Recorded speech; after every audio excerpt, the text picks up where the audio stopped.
بسم اللہ الرحمن الرحیم، السلام علیکم ورحمۃ اللہ وبرکاتہ۔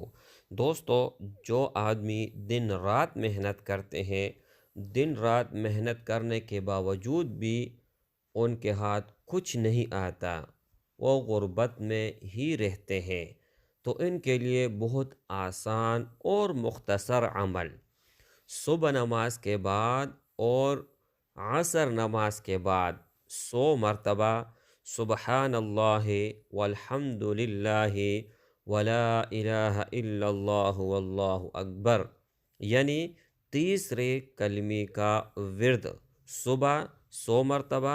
اور عصر نماز کے بعد 100 مرتبہ کیا کرے۔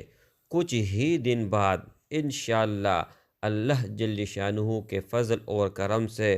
ہر طرف سے رزق ہی رزق ہوگا، ہر طرف سے دولت ہی دولت ہوگا، بشرط یہ کہ یہ کلمات صرف اور صرف اللہ جل شانہ رضا کے لیے پڑھی جائے۔